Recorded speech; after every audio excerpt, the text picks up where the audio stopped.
ಇವರು ಕೂಡ ದೇವ ಮಾನವನಂತೆ. ಹೀಗಾಗಿಯೇ ಇವರು ಹೋದಲ್ಲಿ ಸಾವಿರಾರು ಜನರು ಸೇರ್ತಾರೆ.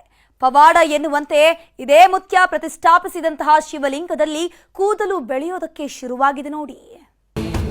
ಶಿವ ಶಿವ, ಇವರ ಒಂದೊಂದು ಲೀಲೆ ನೋಡ್ತಾ ಇದ್ರೆ ಮಾತೆ ಬರ್ತಾ ಇಲ್ಲ. ಇದನ್ನ ಕಣ್ಕಟ್ಟು ಅನ್ಬೇಕೋ, ಪವಾಡ ಅನ್ಬೇಕೋ, ಅಥವಾ ಜನಮರುಳೋ ಅನ್ಬೇಕೋ ಒಂದು ಗೊತ್ತಾಗ್ತಾ ಇಲ್ಲ. ಉತ್ತರ ಕರ್ನಾಟಕದಲ್ಲಿ ಹವಾ ಮಲ್ಲಿನಾಥ ಮುತ್ಯ ಅಂದ್ರೆ ಅವರ ಹವಾನೇ ಬೇರೆ ಲೆವೆಲ್ ಬಿಡಿ. ಇವರು ಒಂದು ಪೂಜೆ ಮಾಡ್ತಾರೆ ಅಂದ್ರೆ ಸಾವಿರಾರು ಜನ ಬರ್ತಾರೆ. ಇವರ ಆಶೀರ್ವಾದ ಸಿಗುತ್ತೆ ಅಂದ್ರೆ 16 ದಿನ ಕಾಯ್ತಾರೆ. ಯಾಕಂದ್ರೆ ಇದೇ ಹವಾ ಮಲ್ಲಿನಾಥ ಮುತ್ಯ ಬೇಡಿದ್ದನ್ನ ಕರುಣಿಸುವಂತ ಕಲಿಯುಗದ ದೈವ ಅಂತೆ. ಹೀಗಾಗಿನೇ ಭಕ್ತರು ಹೊತ್ತು ಮೆರೆಸ್ತಾ ಇರುವಂತದ್ದು. ಆದ್ರಿದು ಎಷ್ಟು ಸತ್ಯವೋ ಸುಳ್ಳೋ ಆ ಭಗವಂತನೇ ಬಲ್ಲ. ಆದ್ರೆ ಇವರು ಹೇಳಿದ್ದು ಮಾತ್ರ ನಿಜ ಆಗಿದೆ ಅಂತ ಕಲಬುರಗಿ ತಾಲೂಕಿನ ಕಡಣಿ ಗ್ರಾಮಸ್ಥರು ಸಾರಿ ಸಾರಿ ಹೇಳ್ತಿದ್ದಾರೆ. ಹವಾ ಸ್ವಾಮೀಜಿ ಭವಿಷ್ಯ ನುಡಿದ 2 ದಿನಕ್ಕೆ ಶಿವಲಿಂಗದ ಮೇಲೆ ಕೂದಲುಗಳು ಬೆಳೆಯೋದಕ್ಕೆ ಶುರುವಾಗಿವೆ ಅಂತೆ.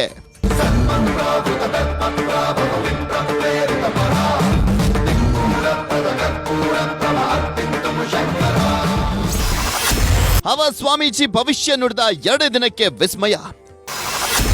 ಶಿವಲಿಂಗದ ಸರ್ಪದ ಹೆಡೆ ಮೇಲೆ ಮೂಡಿವೆ ಕೂದಲು. ಉತ್ತರ ಕರ್ನಾಟಕದಲ್ಲಿ ಈ ಹವಾ ಸ್ವಾಮೀಜಿಯನ್ನ ಪ್ರತ್ಯಕ್ಷ ದೈವ ಅಂತಾನೆ ಎಲ್ಲರೂ ಕೂಡ ನಂಬ್ತಾರೆ.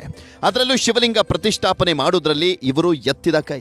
ಹೀಗಾಗಿನೇ ನಾನಾ ರಾಜ್ಯಗಳಲ್ಲೂ ಹಲವಾರು ಶಿವಲಿಂಗಗಳನ್ನ ಪ್ರತಿಷ್ಠಾಪನೆ ಮಾಡಿದ್ದಾರೆ. ಇದೇ ಕಾರಣಕ್ಕೆ 1 ವರ್ಷದ ಹಿಂದೆ ಕಡಣಿ ಗ್ರಾಮಸ್ಥರು ಇದೇ ಹವಾ ಸ್ವಾಮೀಜಿ ಕರೆಸಿ ಶಿವಲಿಂಗವನ್ನ ಪ್ರತಿಷ್ಠಾಪನೆ ಮಾಡಿಸಿದ್ರು. ಇದೀಗ 1 ವರ್ಷ ಆಗ್ತಾ ಬರ್ತಾ ಇರೋದ್ರಿಂದ ಮತ್ತೊಮ್ಮೆ ನಮ್ಮ ಊರಿಗೆ ಬನ್ನಿ ಅಂತ ಆಹ್ವಾನವನ್ನ ಕೊಡೋದಕ್ಕೆ ಹೋಗಿದ್ರಂತೆ. ಆಗ ಭವಿಷ್ಯವೊಂದನ್ನ ನುಡಿದಿದ್ರಂತೆ. ನಿಮ್ಮ ಊರಲ್ಲೊಂದು ಪವಾಡ ನಡೆಯುತ್ತೆ, ನೀವೇ ನನ್ನನ್ನ ಅದ್ದೂರಿಯಾಗಿ ಸ್ವಾಗತ ಕೋರ್ತೀರಿ ಅಂತ ಹೇಳಿದ್ರಂತೆ. ಈಗ ಸ್ವಾಮೀಜಿ ಹೇಳಿದಂತನೇ ಶಿವಲಿಂಗದ ಮೇಲೆ ಕೂದಲು ಬೆಳೀತಾ ಇದಾವೆ ಅಂತ ಸುತ್ತಮುತ್ತ ಗ್ರಾಮಸ್ಥರು ಹಾಡಿ ಹೊಗಳ್ತಾ ಇದ್ದಾರೆ. ಹವಾ ಮಲ್ಲಿನಾಥ ಮುತ್ಯ ಅವ್ರು ಬಂದು ಇಲ್ಲಿ ಸರ್ಕಾರಿ ಬೀಳದಾಗ ಲಿಂಗ ಸ್ಥಾಪನೆ ಮಾಡ್ಯಾರಿ. ಆ ಲಿಂಗ ಸ್ಥಾಪನೆ ಆದ್ಮಾಗ ನಾಗರ ತಗ ಮಾಡ್ಯಾರಿ.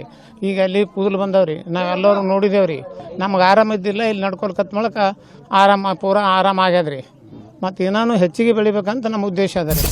ಯಾವಾಗ ಶಿವಲಿಂಗದ ಮೇಲೆ ಕೂದಲು ಬೆಳೆದಿವೆ ಅನ್ನುವಂಥದ್ದು ಗೊತ್ತಾಯ್ತು, ನಿತ್ಯವೂ 100 ಜನ ಬರ್ತಿದ್ದಾರೆ.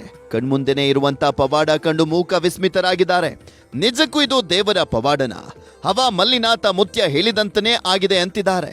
ಇವತ್ತಿನ ದಿವಸ ಒಂದು ಆಶ್ಚರ್ಯ ಘಟನೆ ನಮ್ಮೆಲ್ಲ ಭಕ್ತರಿಗೆ ಆಗಿದೆ. ಏನಂದ್ರೆ ಇವತ್ತು ಬೆಳಗ್ಗೆ 4-5 ಜನ ಬೆಳಗ್ಗೆನೆ ಪೂಜೆ ಮಾಡಕ್ಕೆ ಹುಡುಗರು ಬಂದಿದ್ರು. ಬಂದು ಪೂಜಾ ಲಿಂಗ ತೊಳಿಬೇಕಲ್ರಿ. ಲಿಂಗ ತೊಳೆದು ಪೂಜೆ ಮಾಡೋ ಟೈಮಿಗೆ ಅಲ್ಲಿ ಸೂಕ್ಷ್ಮವಾಗಿ ನೋಡಿದಾಗೆ ನಾಗರ ಹೆಡೆ ಒಂದು ಸರ್ಪದ ರೂಪದಲ್ಲಿ ಒಂದು ದೃಷ್ಟಿ ಇದೆ ಆ ಲಿಂಗದ ಮೇಲೆ.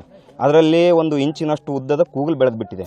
ಒಟ್ನಲ್ಲಿ ಜನ ಮರಳೋ ಜಾತ್ರೆ ಮರಳೋ ಗೊತ್ತಿಲ್ಲ, ಆದ್ರೆ ಶಿವಲಿಂಗದ ಮೇಲೆ ಕೂದಲು ಇರೋದಂತೂ ಸತ್ಯ.